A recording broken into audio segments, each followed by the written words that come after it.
봉독했던 히브리서 1장 4절에서 14절의 말씀을 가지고 오늘 우리가 봉독했던 4절에 나옵니다. 4절에 보면 훨씬 뛰어난 더욱 아름다운 이름, 훨씬 뛰어난 이름, 훨씬 뛰어난 더욱 아름다운 이름이 있는데 그 이름이 누굴까요? 예수 그리스도.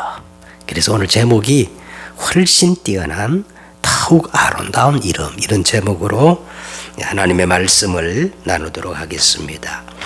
이 땅에 우리 인생의 모든 문제는 과연 무엇이며 그 해답과 진리는 어디에 있을까요?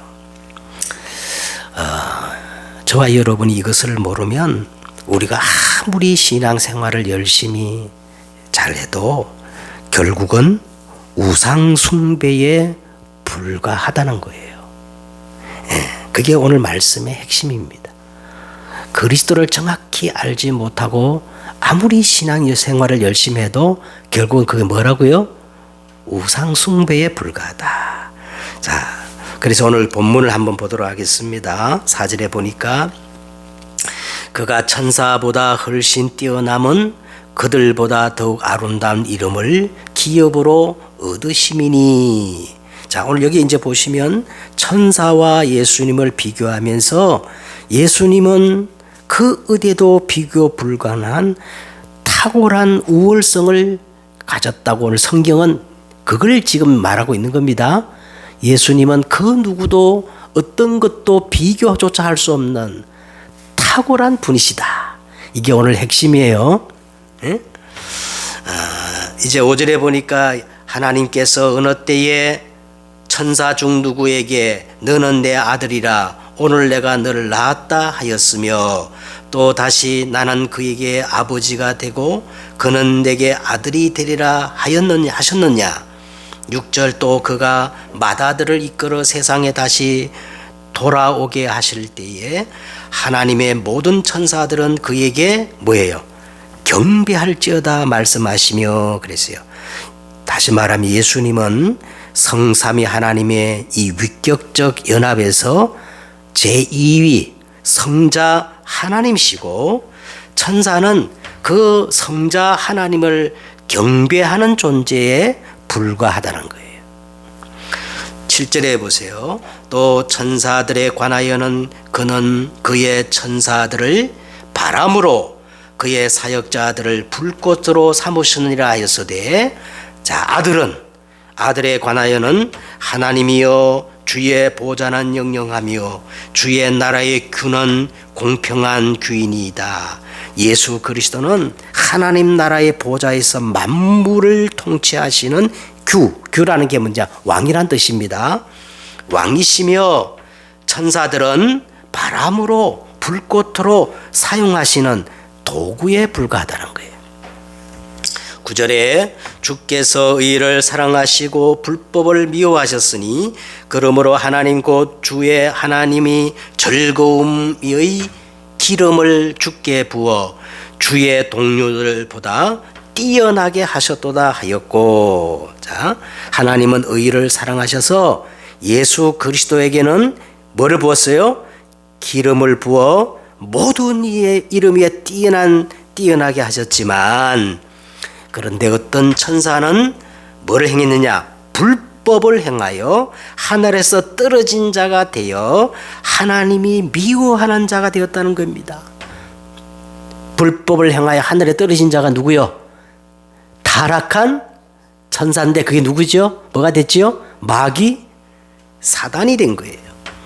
그래서 10절에 또 주여 태초에 주께서 땅의 기초를 주셨으며 하늘을 또 주의 손으로 지으신 바라 그것들은 멸망할 것이나 오직 주는 영존할 것이며 그것들은 다 옷과 같이 낡아지리니 의복처럼 갈아입을 것이요 그것들은 옷과 같이 변할 것이나 주는 여전하여 연대가 담이 없으리라 하였으니. 어느 때에 천사 중 누구에게 내가 내 원수로 내 발등상이 되게 하기까지 너는 우편에 앉아 있으라 하였느냐. 자, 예수님은 태초에 만물을 지으신 창조주이시요.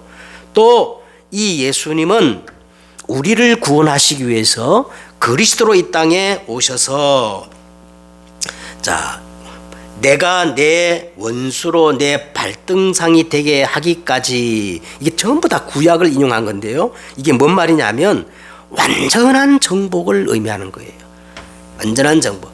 그래서 타락한 천사 사단을 완전히 멸하시고 이 세상을 의복처럼 갈아입을 것이요.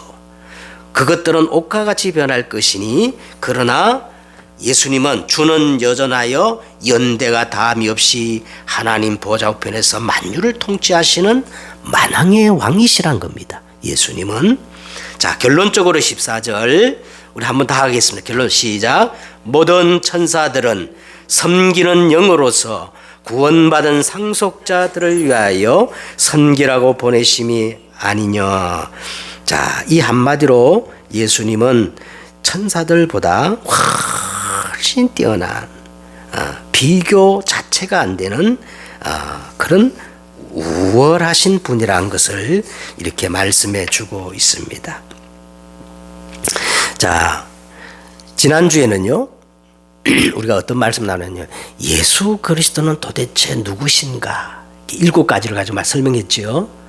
그리고 예수님을 이렇게 딱 설명하고 난 다음에 오늘 이 본문을 보니까 구약 성경을 7번이나 인용하면서 왜 예수님과 천사를 느닷없이 그것도 자세히 이렇게 설명할까요?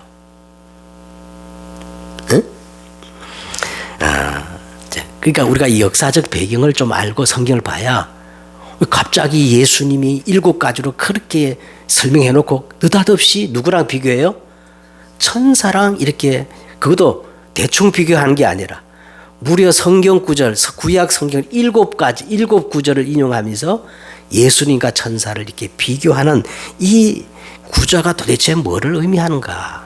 그 역사적 배경을 우리가 좀 알고 이해해야 오늘 성경 본문을 이해할 수가 있습니다.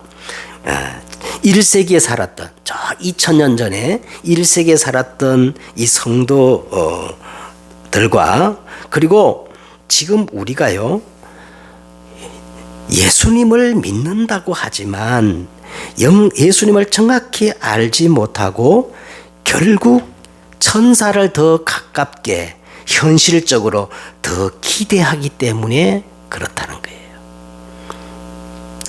예수님을 정확히 알지 못하고 예수를 믿으면요, 자기도 모르게 천사를 숭배하게 돼 있다는 거예요. 그러니까 우상 숭배하는 겁니다. 에? 자, 히브리스가 기록된 1세기에는 대표적인 그 이단 사상이 하나 있어요.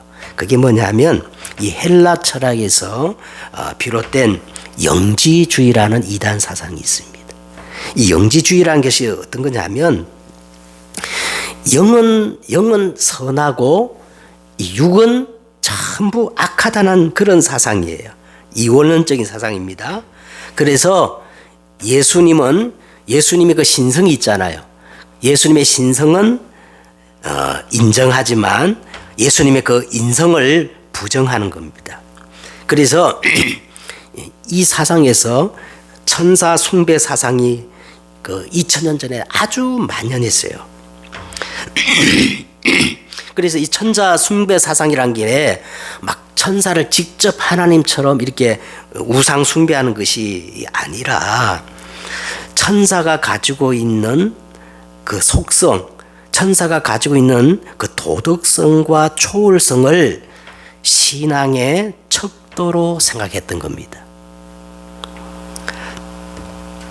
천사들은 이제 분명 영적 존재이기 때문에 육신을 가지지 않고 영적 존재이기 때문에 하나님의 사자니까 당연히 도덕적으로 흠도 티도 없었을 것이고 또 하나는 초월성이에요. 이 초월성은 하나님 신과 이 피조물의 초월성이 아니라 쉽게 말하면요, 진흙탕에 발 담그지 않는 초월성입니다. 이 영지주의는 육신을 아주 악하고 더럽게 생각했다 그랬잖아요, 그죠? 예? 그런데 천사는 육신이 없기 때문에 이 세속적인 이 더럽고 육신적이고 세속적인 인생 그 풍파에 물들지 않는 그거를 초월성으로 본 거예요. 거기에 신앙을 대업시킴으로 정작 예수님은 누구신가에 대해 관심이 없고 내가 믿고 싶은 예수님을 딱 설정해 놓고 천사처럼 도덕성과 초월성을 가지고 이걸 신앙의 목표로 삼았어요. 그러면 어떻게 하면 우리가 천사처럼 도덕적으로 초월적으로 그렇게 완전해질 수가 있는가? 육신의 것을 금해야 된다. 그래서 금욕주의로 나갔던 것을 한마디로 무슨 숭배? 천사 숭배라고 합니다. 에? 자, 이것이 얼마나 만연했던지 사도 바울이 골로새서에 이렇게 언급할 정도였습니다. 골로새서 지금 찾아보시면 좋아요. 골로새서 2장 18절에 보면 골로새서 2장 18절에 아무도 꾸며낸 겸손과 천사 숭배를 이유로 너희를 정죄하지 못하게 하라. 그가 그 본 것에 의지하여 육신의 생각을 따라 헛되이 과장하고 머리를 붙들지 아니하는지라 그랬어요. 이 천사 숭배로 정작 머리가 누구예요? 머리 대신 예수 그리스도를 붙들지 않는다는 거예요. 그래서 바울은 여기서 끝나지 않고 갈라디아 1장 7절에 보니까 다른 복음은 없나니 하늘에서 내려온 천사라 할지라도 예수 그리스도 복음 말고 다른 것 전하면 뭐예요? 저주를 받을지어다. 그렇게 말씀하면서 더 나아가 고린도후서 11장 14절에 보니까 이것은 이상한 일이 아니니라 사단도 자기를 광명한 천사로 뭐 한다는 거예요? 이 사단이 최고의 전략이 사단막의 최고 전략이 광명한 천사로 자기를 가장한다는 거예요. 에? 이것이 1세기의 상황이고 지금은 그러면 천사 숭배를 하지 않을까요? 아닙니다. 지금은 1세기 성도들보다 복음이란 이름으로 예수란 이름으로 더 많은 천사 숭배의 일들이 벌어지고 있습니다. 자, 이런 관점에서 오늘 본문을 보면 오늘 이 본문은 단순히 천사 얘기가 아니고 보세요. 오늘 보면 천사의 그 순기능보다 천사의 역기능이 더 눈에 들어와요. 9절에 보니까 주께서 의를 사랑하시고 불법을 어때요? 미워하셨으니. 또 10절에 보니까 그것들은 멸망할 것이니 그것들은 다 옷과 같이 낡아지리니. 12절 의복처럼 갈아입을 것이요 그것들은 옷과 같이 변할 것이니. 그래서 이 모든 것이 하나님의 사자 천사에 대한 얘기가 아니라 사실은 핵심이 뭐냐? 타락한 천사. 누구를 말하는 거예요? 사단을 지금 얘기하고 있는 겁니다. 이 사단의 최고의 전략이 그렇게 또 사람들이 좋아하는 광명한 천사로 자기를 위장하고 포장해서 역사하고 있다는 거예요. 그래서 자세히 알고 보면 사람들은 정말 오직 예수가 아니라 누굴 섬기는 거예요? 광명한 천사로 포장한 마귀의 것을 붙잡고 신앙생활을 하고 있다는 그걸 지금 본문은 얘기하고 있습니다. 자, 그래서 오늘 서론을 보시면 천사의 기원은 성경에서만 지금 나오고 있어요. 천사의 기원. 에스겔서 28장 13절과 14절에 보니까 그 하나님이 지으신 피조물 중에 아주 아름답고 완벽한 그런 걸작품이 있었는데 그게 바로 누구냐? 천사입니다. 그래서 거기 보면은 각종 아름다운 보석으로 이렇게 묘사를 하고 그리고 하나님이 기름 부으신 가장 완전한 완전한 존재로 그렇게 묘사를 하고 있는데 이사야 14장 13절과 14절에 보니까 이 천사 중 하나가 내가 하늘에 올라 가장 높은 구름에 올라가 지극히 높은 자와 비기리라. 뭐가 되겠다는 거예요, 이게. 지가 가장 높은 곳에 올라가 가지고 자기가 하나님이 되겠다는 거예요.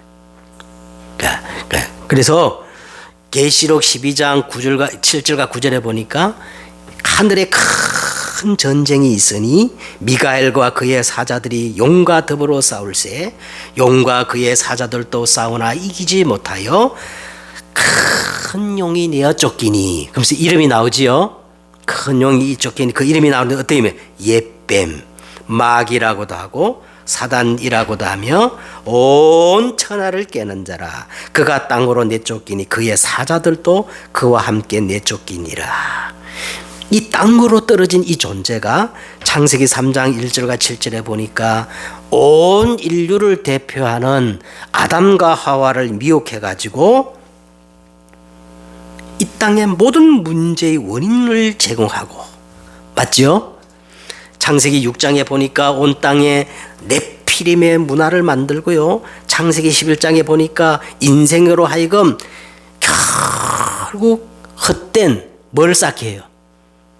바벨탑을 쌓게 만듭니다. 이 존재가. 그래서 에베소서 2장 그리고 6장에 보니까 이 존재가 공중 권세를 잡고 통치자들과 권세자들과 어둠의 세상 주관자들과 하늘의 악한 영을 다 부리는 세상 임금 노릇을 하면서 요한복음 8장 44절에 너희는 너희 아비 마귀에게서 났으니 너희 아비의 욕심대로 너희도 행하고자 하느니라. 불신자의 모든 운명을 다 장악하고 있다는 거예요. 이게 지금 성경이 말하는 사단의 정체입니다. 알겠죠? 자, 그래서 오늘 본론적으로 얘기하면, 그러면 첫째, 모든 문제의 원인 제공자가 누군가? 저는요, 이게 굉장히 중요하다고 생각해요. 사람들이 이 땅에 정말 행복하려고 저렇게 발부둥 치는데 왜 사람들은 생로병사에 묶여서 결국 허무하게 다 죽느냐? 이 땅의 근본 문제가 뭐냐? 중요해요, 안 중요해요? 여러분, 이거 알아야 복음이 정확하게 이렇게 이해되고 보여지는 거예요. 도대체 인생의 근본 문제가 뭐냐? 돈의 문제냐? 윤리 문제냐? 아니잖아요. 에? 여기에 사람마다 다른 견해와 주장의 차이가 아주 많아요. 이제 전통적으로 이제 보면은 이제 건전한 우리 건전하게 이렇게 성경을 보는 사람들도 인간의 근본 문제가 죄 때문이다. 대부분 그렇게 말해요. 원죄 때문이다. 죄 때문이다. 또 어떤 사람은 말씀에 대한 불순종 때문이다. 그래서 인간의 책임을 다 강조하는 것이 주류입니다. 정통 신학입니다. 또 심지어 어떤 사람은 어떻게 말하느냐? 하나님 때문이라는 거예요. 왜 하나님이 뭘 만들었어요? 하나님이 선악과를 만들어 놓고 그것으로 하여금 뭐 사람을 먹게 했으니까 하나님 때문이라고 이렇게 또 하나님 때문이라고 그렇게 말하는 사람도 있습니다. 자, 그런데 저는 물론 인간이 자발적으로 불순종하여 선악과를 따먹고 하나님을 떠났지만 그 이전에 그 원인을 제공한 자가 있다고 저는 확신해요. 그죠? 인간 모든 문제의 원인 제공자가 누구예요? 사단입니다. 사단. 그래서요, 여러분, 이 땅에 일어나는 모든 문제 배후에는요, 보이지 않는 영적 문제가 있는 거예요. 맞습니까? 그 영적 문제 중심에 누가 있어요? 사단 마귀가 광명한 천사로 끊임없이 사람을 도적질하고 죽이고 멸망시키는 일을 계속하고 있어요. 안 그렇습니까? 그래서 인간 모든 문제의 원인 제공자가 사단이라는 증거를 제가 제시하도록 하겠습니다. 첫째는 보세요. 창세기 3장 1절을 보세요. 창세기 3장 1절이 뭐냐면 인간 모든 문제의 시작이 창세기 3장 1절이거든요. 자, 거기에 누가 등장하느냐 하면 그런데 뱀은 여호와 하나님이 지으신 들짐승 중에 가장 보세요. 인간 모든 문제의 시작이 되는 그 첫 번째 시점 누가 등장하지요? 뱀, 마귀가 등장합니다. 그러면서 창세기 3장 10절에 보니까 이 인간 모든 문제를 하나님이 해결하시려고 답을 주시는데, 자, 여자의 후손이 와서 죄의 문제를 해결할 것이다 하지 않고 뭐라 그랬어요? 여자의 후손이 와서 뱀의 머리를 상하게 할 것이다. 이렇게 분명히 명시적으로 원시복음, 첫 복음을 그렇게 말하고 있는 겁니다. 이제 우리가 히브리서를 하기 전에 계시록, 요한계시록을 봤는데 요한계시록 12장 9절 또 20장 2절에 보면은 항상 이 땅의 모든 악을 조성하고 모든 문제를 야기시키는 그 제공자가 누구였어요? 옛뱀, 사단이라고 그랬죠. 요한계시록이 그 얘기예요. 전부. 그래서 요한일서 3장 8절에 보니까 분명히 예수님이 이 땅에 오신 목적을 밝혔어요. 죄를 짓는 자는 다 마귀에 속하나니 마귀는 처음부터 범죄함이니라. 하나님의 아들이 오신 것은 뭐예요? 마귀의 일을 멸하려 하심이니라. 마태복음 여러분 12장 30절에 참 예수님이 이렇게 말했어요. 내가 이렇게 사단을 얘기하는데 이 말을 인정하지 않으면 나를 해치는 자다. 에? 나와 상관이 없는 자라는 거예요. 그 정도로 예수님이 사단의 정체를 이렇게 얘기하고 있습니다. 그렇다면 저는 단연코 이 땅에 일어나는 모든 문제의 원인 제공자가 누구예요? 사단입니다. 우리 가문에 일어나는 이 모든 문제가 사단이에요. 우리 자녀들에게 자꾸 일어나는 문제가 사단이에요. 맞습니까? 그래서 우리의 싸움은 혈과 육에 대한 싸움이 아니요. 그렇죠? 보이지 않는 영적 싸움을 싸우라고 성경 그렇게 강조를 하고 있는 거예요. 자, 그러면 두 번째로 오늘 이 사단이 마치 광명한 천사, 하나님의 사자, 천사가 원래 좋은 그잖아, 그죠? 근데 사단의 최고 전략이 뭐냐면 강명한 천사로 가장하며 우리에게 역사하는데 이 사단의 전략이 어느 정도냐? 자, 먼저 마태복음 여러분 12장 28절과 29절, 43절과 45절에 보면요. 놀랍게도 예수님이 그렇게 직접 말했어요. 이 사단이 우리 마음속에 뭐를 지어놨다는 거예요? 자기의 거처, 집을 짓고 있다는 거예요. 그 집이란 게 나옵니다. 참 놀랍죠?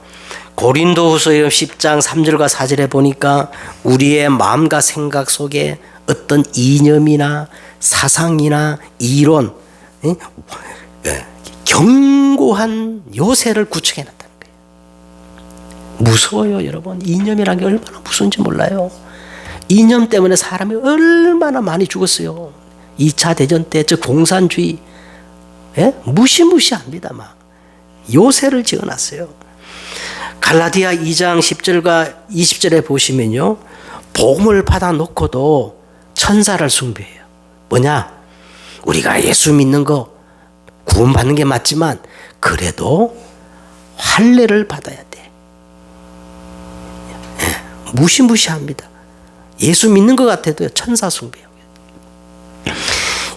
요한복음 6장 10절에 보니 그래서 예수를 믿는다 하지만은 전부 이 세상 임금 사단의 심부름을 하고 있어요.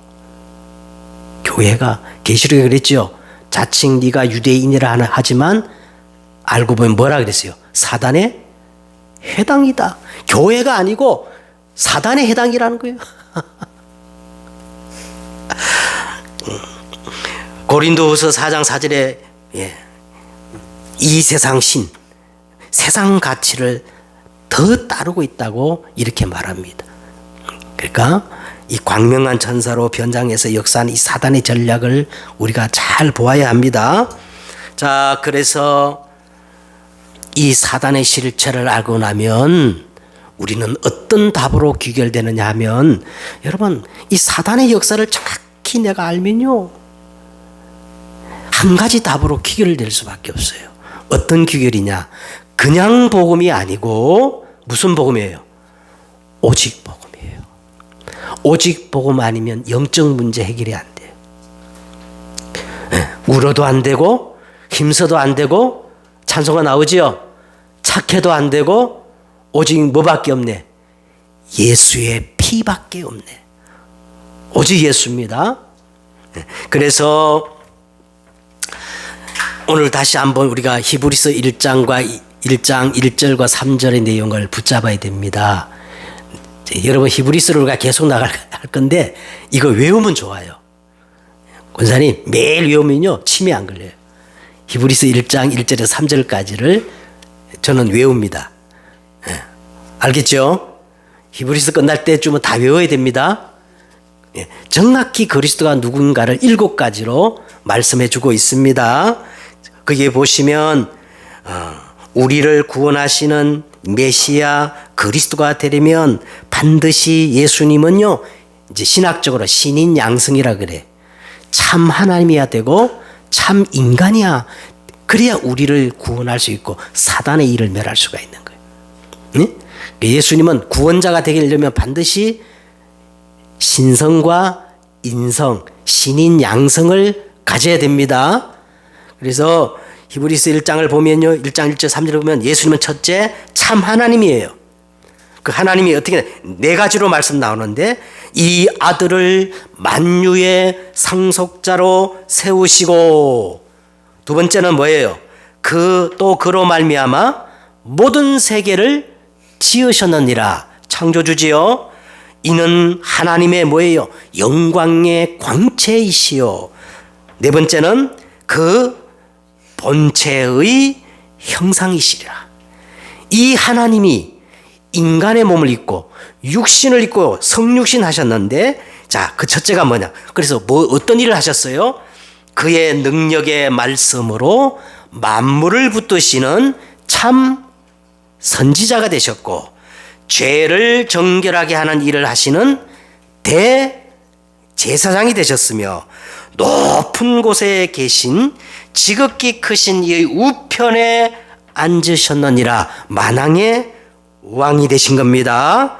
그래서 예수님은 그 어떤 천사보다 비교 불가한 훨씬 뛰어난 분이시라는 거예요. 믿습니까? 자, 이제 말씀을 맺도록 하겠습니다. 더욱 아름다운 이름을 오늘 보니까 4절에, 오늘 4절과 14절을 여러분 꼭 붙잡으시길 바랍니다. 더욱 아름다운 이름을 기업으로 우리에게 주셨는데, 14절에 보니까 우리는 그 이름의 기업을 유업으로 상속받을 상속자라는 겁니다. 할렐루야. 그래서 오늘 말씀을 좀 정리하면요, 이 땅의 모든 문제는 영적 문제이며 그 중심에 타락한 천사, 누가 있다는 거예요? 사단이 다 개입되어 있다는 거예요. 그래서 많은 사람들은 하나님을 믿는다고 하지만 이 예수 그리스도를 정확히 알지 못하고 믿으면 자기 나름대로 하나님을 잘 믿는 것 같아도 누굴 숭배하는 거라고? 천사를 숭배하는 꼴이 된다는 거예요.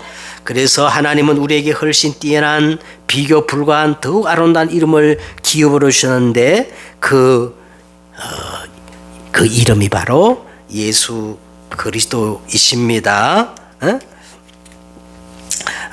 그래서 여러분, 오직이 아니면 다 천사 숭배요 종교 생활합니다. 저와 여러분이 오늘 복음을 정확히 알고 예배 드리면요, 이 예배가 가장 우리 인생에 가치 있는 일이며 가장 명예로운 일이 되는 거예요. 믿습니까? 자, 한번 따라 하십시다. 예배는 우리 인생에 있어서 가장 가치 있는 일이며 명예로운 일이다. 할렐루야. 자, 그리스도 안에 있는 나는 누구일까요? 그가 천사보다 훨씬 뛰어남은 그들보다 더욱 아름다운 이름을 기업으로 얻으심이니.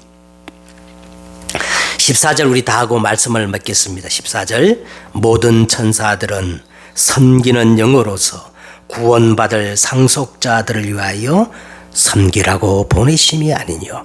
구원받을 상속자가 누굽니까? 바로 납니다.